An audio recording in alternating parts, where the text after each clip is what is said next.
further on this, okay? So basically, after 1984, the volatility goes down. And here, that's the GDP growth. So if you look at 1950s here, right? 1950, you can see the up and down is much more dramatic. And here is 1990, right? Okay. So the magnitude, okay, the magnitude, how high and how low it is, okay, it is much smaller, okay. So this is what data tell us. GDP growth rate, you can tell from the 1952 up to 1970s, okay, the up and down is much higher, but after 1990s, it's much smaller, okay? And here is volatility of GDP consumption and investment, okay? And if you look at that, right? Here, again, 1950s, 1970s is higher and lower, right? And here, so the fluctuation is much greater. And here, the fluctuation is just look at the diagram, right? Is much smaller. And so, because of that, we know that there are many things that is related to such changes. Okay, the first of all is that, it could be, okay, it could be from manufacturing to services, okay? But Stubb and Watson say it may not be the case. And so why?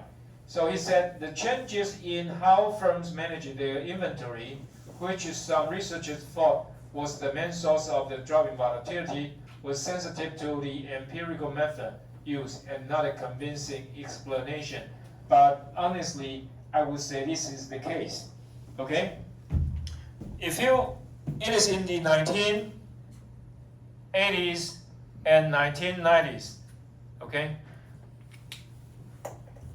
A lot of companies, they learn from Japan, okay? So what is so special about Japan? Japan, it is shipped in time, okay? And because of that, there's no inventory. Inventory carries cost. If you have a lot of inventory, you have a lot of cost. But Japan's manufacturing is just in time, okay? Just in time. So there's not much inventory. But also this may cause a big problem, okay? If you look at COVID-19, right? Because some of the countries, they have lockdown, and so no activity at all. So some places, even though there is no lockdown, the economic activity is still ongoing. But because short of components, short of parts, okay, the whole factory have to be stopped. And so this may be one of the reasons that it may increase the volatility, okay? But I would suppose that's the exception because such kind of situation rarely happen, okay? So I still agree with what we have just mentioned before. As time goes by with better management, better product quality, and so the volatility actually goes down, okay? And also there are a lot of less volatile on the prices of some other goods. So again, here is a reduction in the volatility of food and other commodity prices, okay? So because of that, the fluctuation of the economy should be going down. And then he said reduced fluctuation in productivity were responsible for another 15%. So supposedly, because all these reasons, the output volatility should be going down. Okay, and then, so it is not yet clear if the Great Recession implies the Great Moderation has ended. I don't think I want to get into this debate. Let's look at some of the charts here. Okay. So this is the probability of an expansion of a given age will end in the next month. So pre-war, okay, is like this, and post-war is like this. So you can see, okay, the impact of a war is really, really great. Okay? And so all business cycles have features in common. So what are they? Okay? Some are pro-cyclical, so that's in the same direction. Some are counter-cyclical in the opposite direction. And acyclical means that there is no clear pattern at all. So what about banks? Banks are pro-cyclical. Okay, banks are pro-cyclical. Why? You know, there's a term.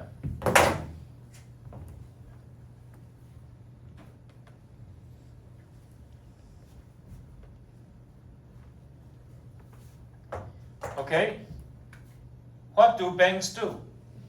Lend you brothers when it shines and take it back when it rains. So, can anyone tell me this in Mandarin? 冯杰. Banks, lend you umbrellas when it shines and takes it back when it rains. Can you say that in Mandarin?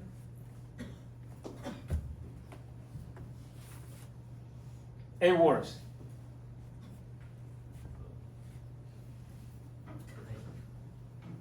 I mean, it's not necessarily 8 words, but you can say whatever you want. Just tell it. Just tell me this in Mandarin.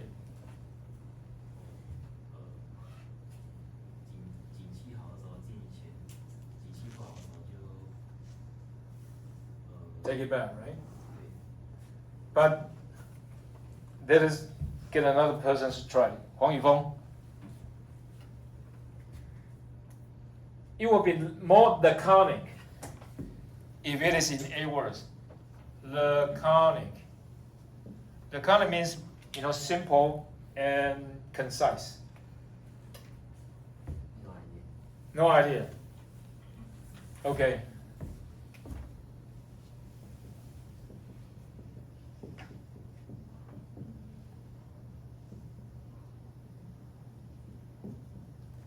Okay, 晴天见山，雨天还伞. So this is pro-cyclical. Why? Because when the economy is good, companies are making good profits, right? And so because of that, the banks are willing to lend you money, okay? But when the economy is good, when the economy is bad, in recession, what happened? The bank also needs money and want you to return the money. But when it rains, you need the umbrella most. When the economy is not good, you need money most. But the banks ask you to return it. So this is pro-cyclical.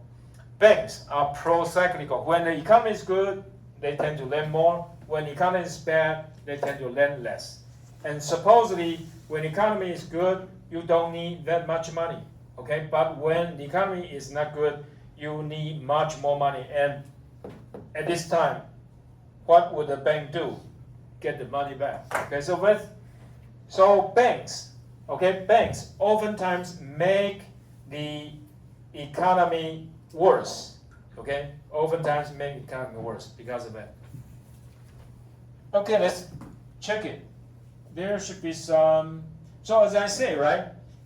The leading indicator, money supply, okay, money supply and stock market, that's the leading indicator. And the lagging indicator is unemployment and interest rate, okay, unemployment and interest rate. I think there is a table on this. Let me check it. There is a table on this.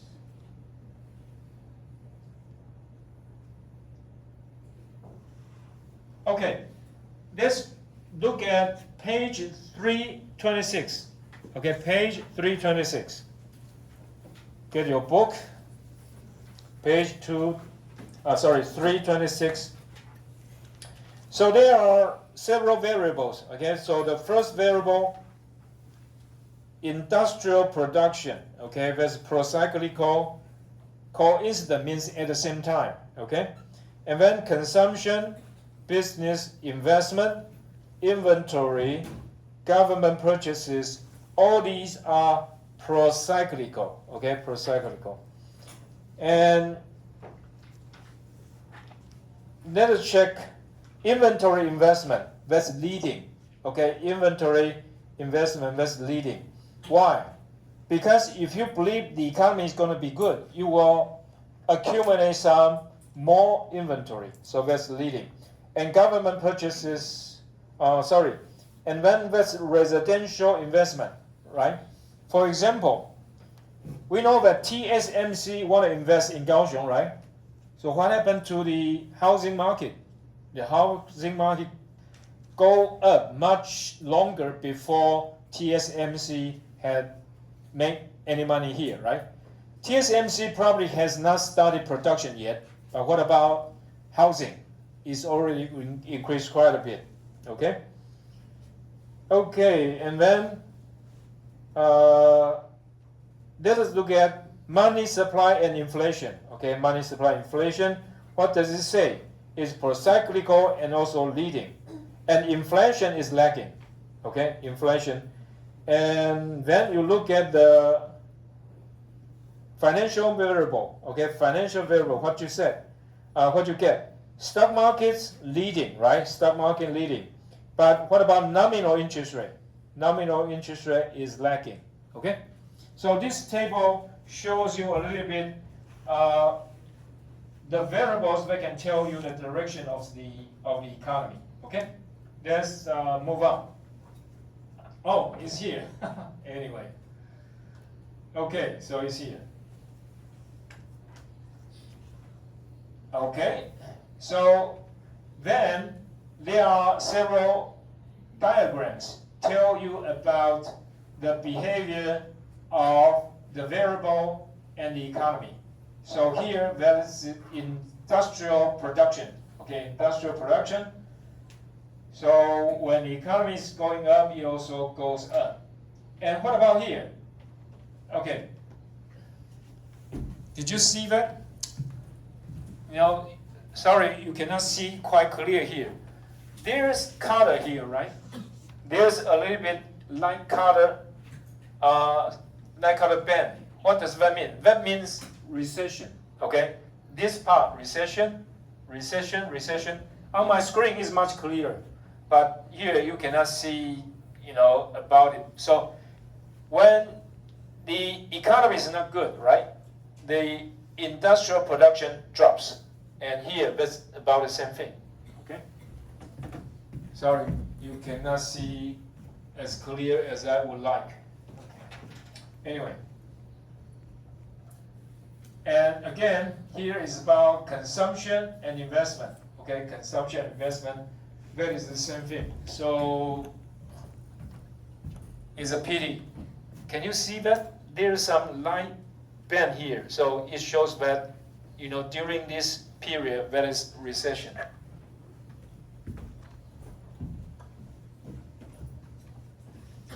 Again, this is employment. Okay, employment.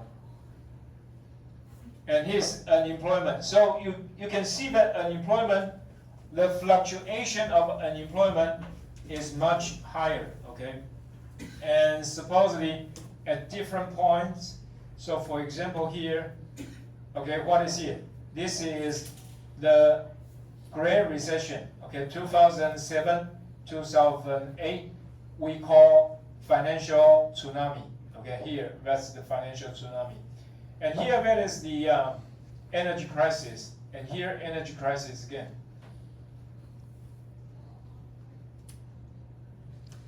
And sometimes, okay, when the economy recovers, but there are not more jobs available, or sometimes we call that jobless, growth, or jobless growth. So, let's try to look at here.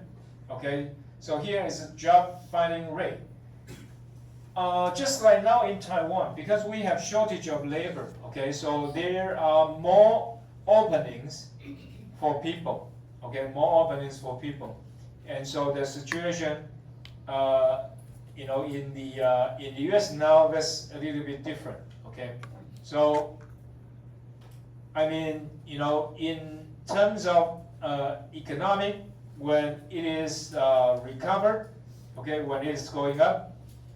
Sometimes there are not as many jobs, okay? But, once in a while, it is a little bit different. So, for example, in this economic prosperity, okay, in the U.S., there are not quite as many jobs, okay, as you would like. But in Taiwan, because there are just so many investments going on. In Taiwan, our situation is different, okay? There are still a lot of openings that need people to fill up, but we don't have that many people to fill the jobs. Okay, so this is job loss rate. Okay, when the economy is going down, of course, there are fewer jobs available. So sometimes the impact is very great. For example, when we talk about Great Recession and Great Depression, right? For Great Depression, the job loss is really high, okay? But sometimes it is not as severe. And as our economy is turning from manufacturing jobs to service type jobs, the impact will be also different.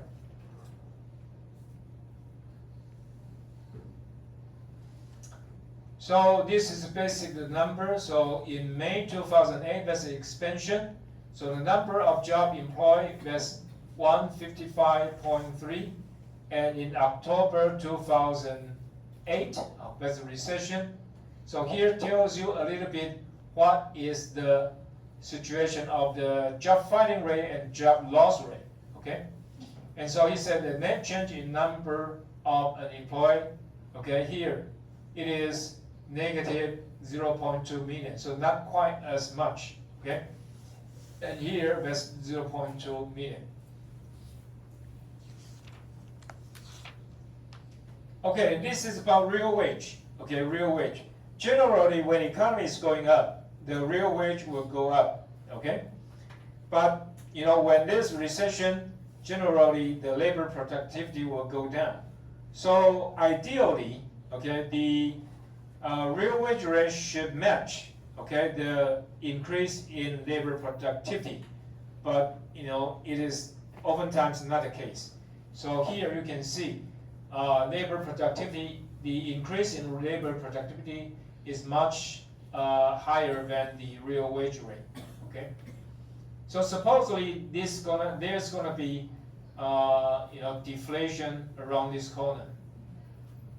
Okay, here. Nominal money growth, okay? We will discuss more about money, okay, next semester.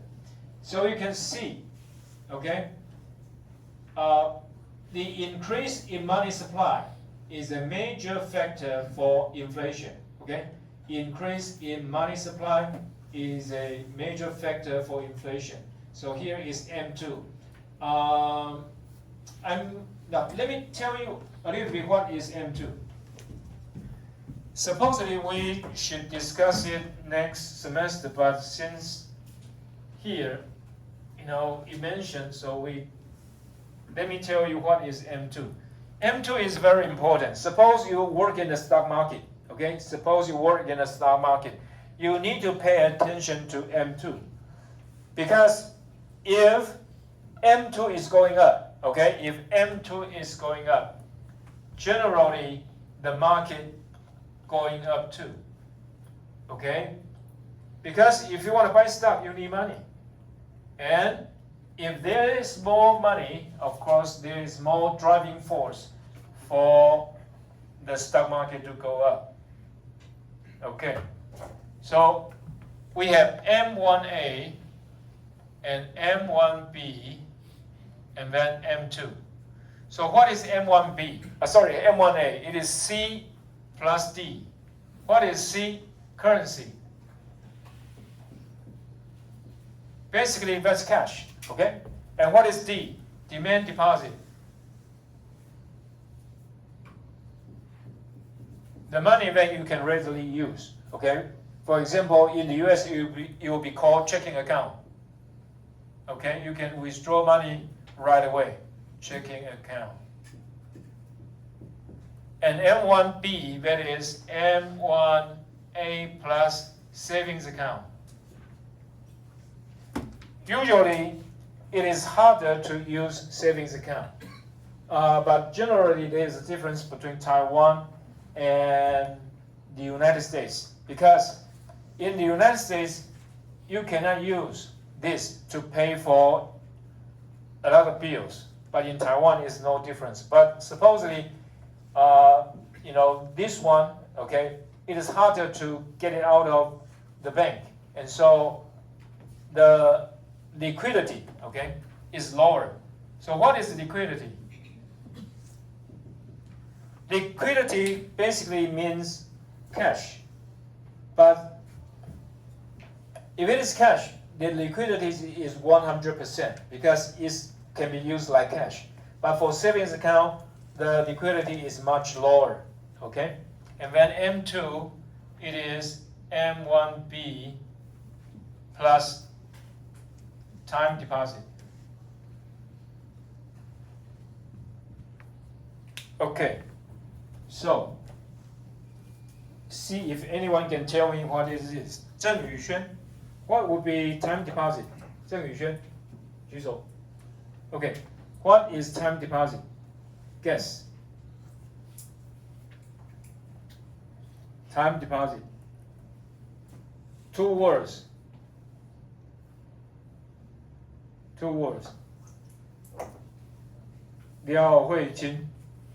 Time deposit. 2 words. Excuse me? No. It's a deposit. What's deposit? Yes. So the first time deposit. Usually time deposit is a longer period, and for fixed amount, fixed length. For example, 3 months, 6 months, or maybe 9 months, 1 year, 2 years. 2 words. The last one is what you said, right? And Li Boyan, louder. Exactly. Okay. So here, M2 related to the money supply, and here it is M2, the relationship between M2 and inflation. Okay. Okay. Let's move on. And this is nominal interest rate. Okay. As you can see, supposedly they should show you the relationship between nominal interest rate, business cycle, and inflation. Okay? When the money supply increased quite a bit, there's also very severe inflation. And what about here? Nominal interest rate is quite low here, right? If you look at 2010, right, it is all because of what? It is all because of Great Recession. And now, of course, the story is different. Okay, the interest rate has gone up quite a bit. Okay, now we get to international aspects of the business cycle. So it says the cyclical behavior of key economic variables in other countries is similar to that in the United States. The reason is very simple, because the US is the leading economy of the whole world, and whatever happens in the United States will affect the rest of the world. So just because of that, right? So let's see this.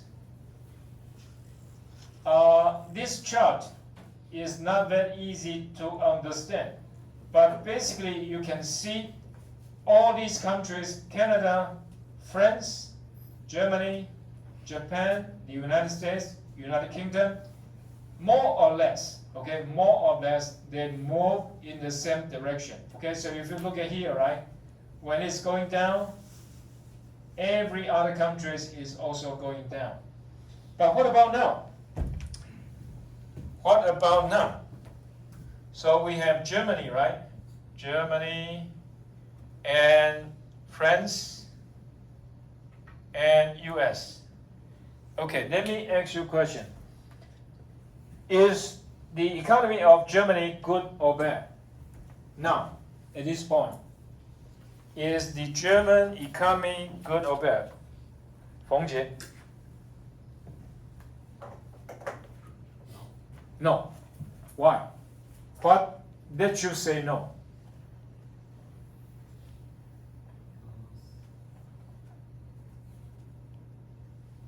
Do you know Volkswagen? What happened to Volkswagen now?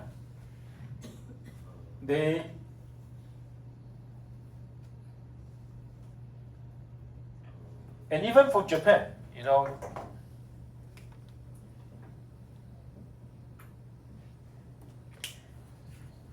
if you look at the US, the stock market is good, right? And the major, beneficiary, okay, I mean, good performer is NVIDIA, right? And because of what? AI. So everything looks good. And also because of Donald Trump, right? People are optimistic, say Donald Trump gonna lead them to a better economy, okay? But they don't know the risk, right? If Donald Trump really, increases the tariff, there will be a big problem. But anyway, what about Germany? Or Europe, generally, okay? Or generally about Europe. The Europe's economy is not good. The first important thing is car. Car companies are going down because the sale of car is going down. And what happens now in Volkswagen? The workers are on strike, right?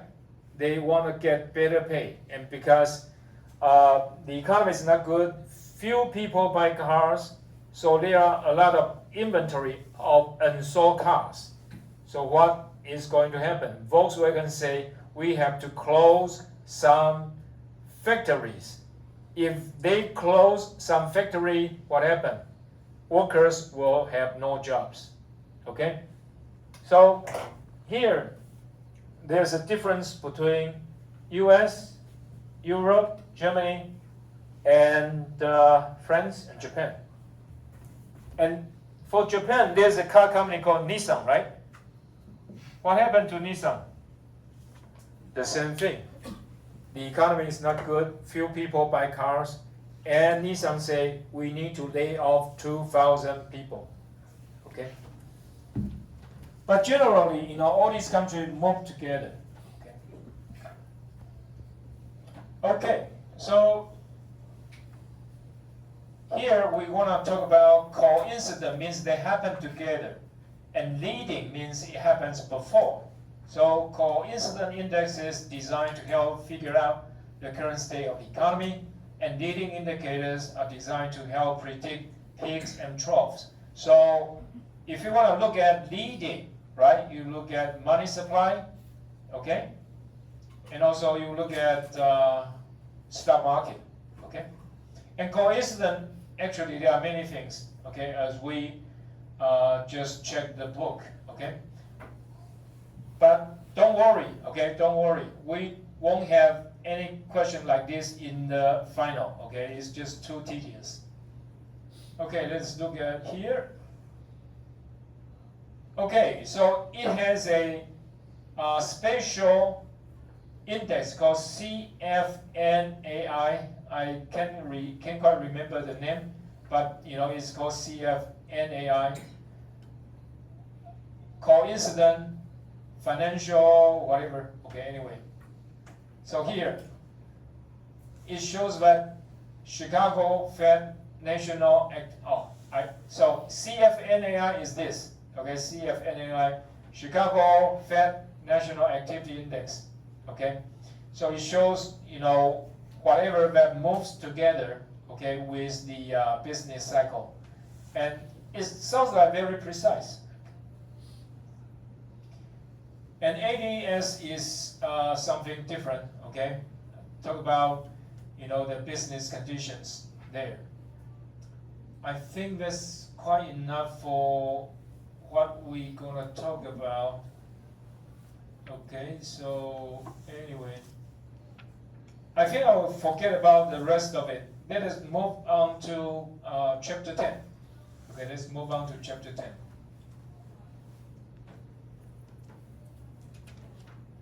Okay, anyway, what's going on here? Let me see. You know, basically here, there is something we haven't covered yet, because here you're gonna say about something ISLM model. Okay, because we need to talk about money market before we, you know, introduce ISLM model. And I don't quite like the way it elaborate the aggregate supply and aggregate demand model. Okay, for example here, if you remember when we talk about aggregate supply and aggregate demand, right? We say this is national income, right? And here that's the price level, right? And we say aggregate supply curve is something like this. Okay? But you know, for this textbook, it shows something different. So it shows that aggregate supply curve looks like that, but you have one long run aggregate supply. So here, this is the full employment production level. Okay, here is the full employment production level. But then it says that, you know, the short run is something like this. I would believe this is better. Okay, this is better. And here, aggregate demand is the same thing as my model, and so there's no difficulty. So the equilibrium happens here. The equilibrium happens here. The short run aggregate supply and the long run aggregate supply intersects, and also aggregate demand intersects. And then the textbook talk about shocks. Okay, if there's positive shocks, then long run aggregate supply shift to the right. Okay, and of course in that case you're going to increase in you know, the full employment production level. But you know, in terms of elaboration, in my opinion, is not quite as desirable. But anyway, this is the way it shows. Okay, so this is the aggregate demand, aggregate supply model for this textbook. And then he said, here, an aggregate demand shock is a change that shifts the aggregate demand curve, okay?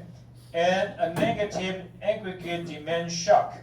So for aggregate negative demand shock, that's easier. So aggregate demand curve shift to the left, or aggregate demand curve shift to the left. But for the aggregate supply shock, okay, for aggregate supply shock is a little bit different, okay, because then, okay, let's move to the next here. Okay, so this is the negative aggregate demand shock. And this, of course, will cause fluctuation in terms of economic activity, and it may get you to recession. Okay, so this is, it said, you know, consumers become more pessimistic. You have aggregate demand shock here. But look at this here. Okay, look at this here. What's going on here? If you still have short run aggregate supply curve, right, the price level does not change.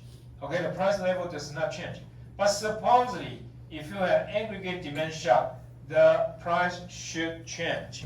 So for example, in our model it's easier. Okay? So let us say aggregate demand is here, right? Okay? And then you have negative aggregate demand shock, say consumer don't have much confidence. So what you get? You get Y going down and P going down, right?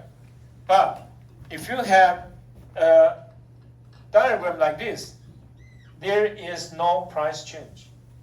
So I don't think that's a good idea. Okay.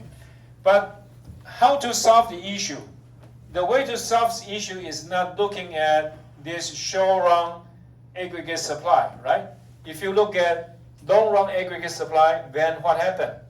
Actually, the price level decreases. But this one is better, right? This one is better. So, but anyway, if you look at the American textbooks, I think maybe 90% of the book would use this model, would use model like this. But I prefer to use something like this. It's easier. So you don't have to look at this one and this one to figure out what's going on. It tells you clearly that output is going down and also price level is going down. So here you have aggregate demand shift to the left, but if you look at here, right, the price doesn't change. And if you want to see the price change, you have to look at this one. Okay. In my opinion, it's tedious. Okay, let's move on. So then, classical school. Classical school say prices adjust rapidly. So recessions are short-lived. No need for government intervention. Okay, that's classical school. But for Keynesian school, it said the market is not perfect. Okay, so the prices just adjust slowly. So adjustment may take several years or take a long time. Okay, so I think that's one of the reasons they use this. Okay, to show that the price changes take a long time. But I don't think this is really the case. Okay, and oftentimes the market works well. Okay, even though sometimes it's not quite as desirable, but the price level really changes. Okay. Okay, now is in the term for aggregate supply shocks. So classical school say aggregate supply shocks as the main cause of fluctuation. Okay. And aggregate supply shock, a shape of the long-run aggregate supply curve, and factors that cause aggregate supply shocks are things like changes in productivity or labor supply. So here, something like this. So if there's an adverse supply shock, okay, aggregate supply shift to the left, and you can see the price goes up and the production level goes down. Okay, I think that's about it. So next week, we're going to start at chapter 10. See you next week.